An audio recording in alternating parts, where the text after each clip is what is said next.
ये यूनान के शहर एथेंस में एक्रोपोलिस है, जिसको पूरी दुनिया जानती है। तारीख़ की एक अहम इमारत।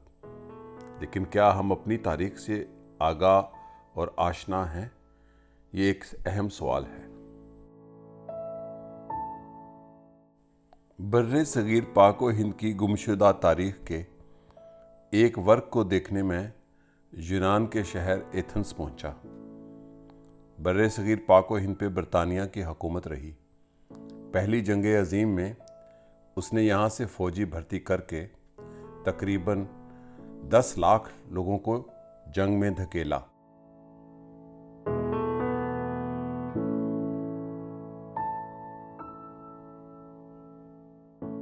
जिसमें 74,000 हमारे अजदाद ने जानें गंवा दी, यानी कि हमारे बर्रे सगीर के सिपाहियों ने। एथेंस के जनूब मशरकी एरिए कालामाकी में एक कब्रिस्तान है, जहाँ हिंदू, सिख, मुसलमान, यहूदी और मसीही साथ साथ दफन हैं। ये दूसरी जंग अज़ीम में हलाक होने वाले ब्रिटिश इंडियन आर्मी के सिपाही थे। एक कम 3,000 कब्रें हैं, जिसमें 596 नामालूम सिपाहियों की कब्रें हैं।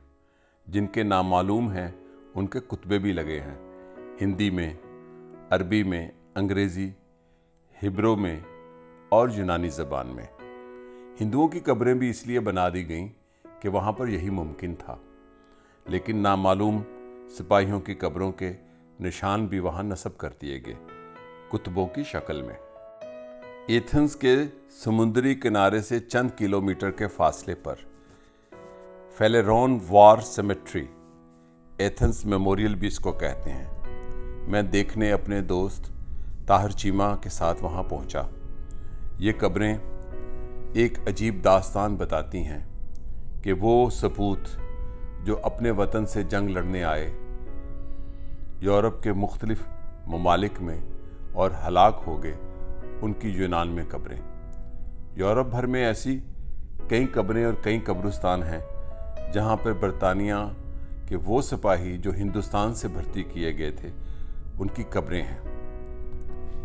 ये बहुत कहा जाता है कि पंजाबियों ने ब्रिटिश राज में फ़ौजी भर्ती की, लेकिन तारीख़ के इस नुक्ते को कम बयान किया जाता है कि जब कोई हाकिम बाहर से आता है तो वो उन लोगों को जबरी भर्ती करता है जो उनके ख़िलाफ़ मज़ाहमत करते हों। जैसे वियतनाम की जंग में अमरीकियों ने ज़्यादातर काले और दूसरी कौमों को, जो कि एंग्लो सैक्सन नहीं थे, उनको भर्ती किया और जंग में झोंका।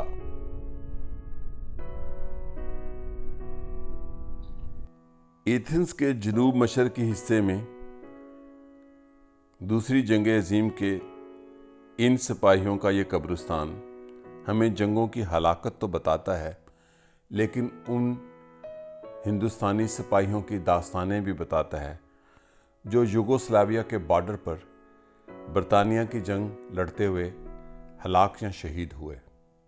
सबकी कब्रें जब मैंने देखी तो किसी की उम्र 25 साल से ज़्यादा नहीं थी। किसी का नाम मोहम्मद दीन था और किसी का नाम तेजा सिंह। कोई मसीही था, कोई मुसलमान, कोई हिंदू, कोई यहूदी और कोई ईसाई।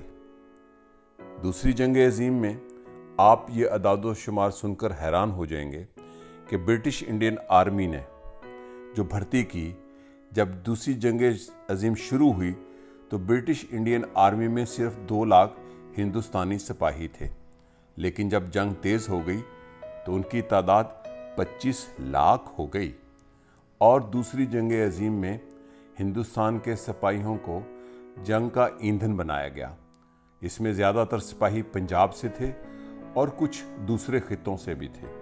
ये जो दलील दी जाती है कि पंजाबियों ने ब्रिटिश राज को इस्टेब्लिश किया, उसका दूसरा पहलू ये है कि जंगों में उनको भर्ती किया जाता है, उन कौमों को जो महकूम की जाएं और मज़ाहमत करने की सलाहियत रखती हों। ये कब्रें वो दास्तान सुनाती हैं जो इस ब्रिटिश राज के दौर में बरपा हुए। दूसरी जंग अजीम में बर्रे सगीर से भर्ती होने वाले जो सिपाही थे, जैसे मैंने कहा 25 लाख तक तादाद चली गई, और इस जंग में तकरीबन 90,000 से ज़ायद हिंदुस्तानी सिपाही हलाक हुए और 2.5 लाख के करीब ज़ख्मी हुए, यानी कि उनकी ज़िंदगी अधूरी रह गई। लेकिन दिलचस्प और तल्ख पहलू ये है कि दूसरी जंग अजीम, जो कि बरतानिया की जंग थी, जिसमें हमारे लोगों को ईंधन बनाया गया, उनके हलाक होने वालों की कुल तादाद 3,83,000 थी।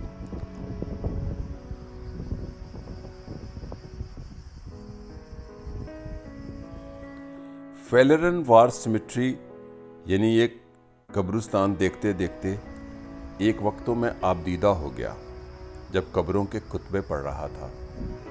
हाकम अली उम्र 25 साल, सरदार तेखा सिंह उम्र 21 साल, बलवंत सिंह उम्र 26 साल, खुतबे पढ़े कब्रों के, जहां वो एक साथ अब्दी नींद सोए हुए हैं। यहूदी, मुसलमान, मसीही, हिंदू और सिख, जैसे मैंने कहा 596 सिपाहियों के तो नाम ही नहीं, लेकिन उनके खुतबे लगा दिए गए, यानी उनकी लाशें तो मिली जंग में, लेकिन उनके नाम नहीं थे। जंगों में ईंधन बनने वाले ये सपूत जो जबरी भर्ती करके और उनको खुशहाली के सुहाने ख्वाब दिखाकर जंगों में धकेला गया, मेरे लिए एक अजीब दास्तान का आगाज़ था कि ये जंगें क्या करती हैं। ये एक मुसलमान की कब्र है, एक मुसलमान सिपाही जो चकवाल या खुशाब से ताल्लुक़ रखता था। उसके साथ एक सिख की कब्र है जो ईस्ट पंजाब से ताल्लुक़ रखता था, और उसके साथ किसी यहूदी की कब्र है जो यूरोप के किसी और शहर से ताल्लुक़ रखता था, और ऐसे ही किसी हिंदू सिपाही की जो पंजाब से ताल्लुक़ रखता था। ये कब्रिस्तान ये भी बताता है कि ब्रिटिश राज कितना जालिम था। ये कब्र एक मुसलमान सिपाही मियाँ खान की थी, उसके साथ एक हिंदू की कब्र थी। लेकिन कब्रिस्तान बनाने वाली यूनानी हुकूमत को मैं सलाम पेश करूँगा कि उन्होंने इन सिपाहियों को जो अपने वतन से दूर दूसरों की जंग लड़ने आए यूरोप में, और यूरोप के मुख्तलिफ महाज़ों पे उनकी कब्रें बनाकर, उनका मेमोरियल बनाकर, उनका नाम तारीख़ में महफूज कर दिया। ये वो तारीख़ है जो सिर्फ़ हमें स्कूल, कॉलेज और यूनिवर्सिटी ही में नहीं पढ़ाई जाती, बल्कि हमारे मौरख़ीन भी नहीं लिखते। ये वो सोल्जर है जो हिंदू था और उसके कुतबे के साथ, कब्र के कुतबे के साथ लवेंडर के फूल उगे हुए हैं। ये वो शहीद हैं जो साम्राज्य के ईंधन बने। मैं इनको भी शहीद कहूँगा। ये मासूम बच्चे जो 20-25 साल की उम्र में जबरी या खुशहाली के ख्वाब दिखाकर भर्ती किए गए, दूसरों की जंग का ईंधन बने। जंगें हमेशा दूसरों के मफादात के लिए होती हैं।